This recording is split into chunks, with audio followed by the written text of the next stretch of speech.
Are the police more on the side of Just Stop Oil than your ordinary working man and woman? I think she has really, really upset police officers with that statement.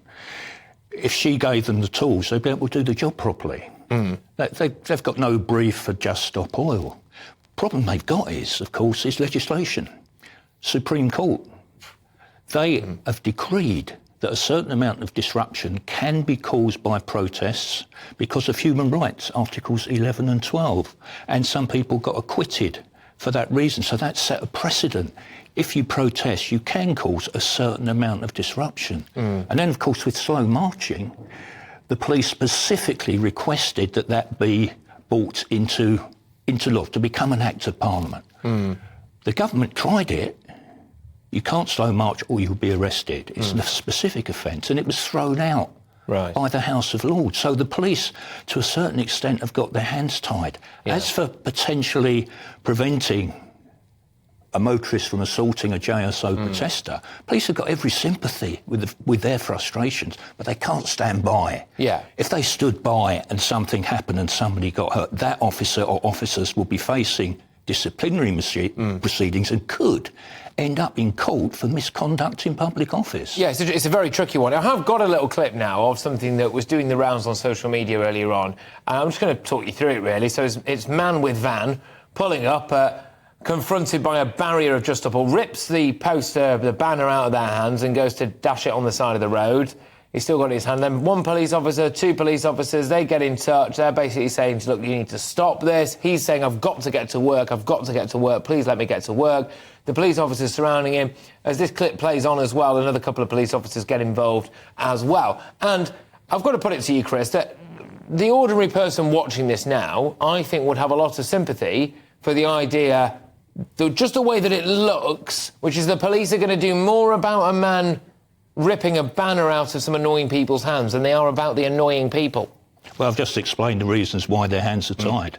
And if they didn't intervene there and something had happened, and that motorist perhaps got really upset and tried dragging somebody along the floor and they got quite badly hurt, or their clothes got damaged, and the police did nothing, those police officers... So what they're trying to do, I think they've got every police officer I talk to on these protests, and I go to quite a few of them, haven't been able to keep up with Just Stop Oil.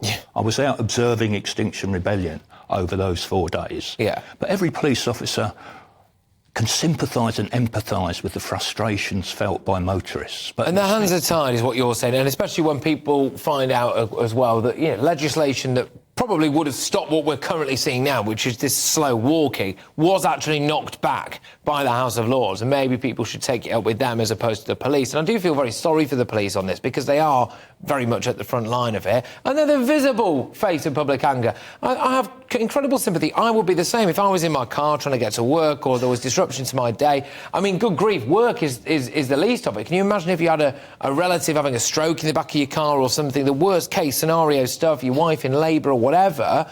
I would be absolutely livid with police for not doing anything about it. But there's not really a lot they can do. Let's change the law right here on this show. What laws do we need? Well, you need, basically, if there's going to be an offence of obstructing the highway, let's make it with some penalties, and let's take away the Human Rights Act, because as long as that Human Rights Act is there, and obviously that's controversial if you do remove it, Articles 10 and 11, then this is going to be the case. And, of course, even if police make arrests, they've then got to get it past the Crown Prosecution Service. And that in itself could be problematic if they turn around and say, well, I'm sorry, Articles 10 and 11 trump what you've just tried to do, or what you've done in arresting that particular individual. So it is, but they have, having said that, previous Just Stop Oil protests, police have arrested more than 500 of those protesters. But now you've got this precedent's been set legally, which is what the Commissioner pointed out in his confrontation that he had yesterday. Know the law, our hands are tied. This morning, as I understand it, they have moved JSO protesters. They've invoked a part of the Public Order Act that says if it's really serious disruption, we can act. And they've actually moved them, and JSO complied and got out of the road when they were threatened with arrest.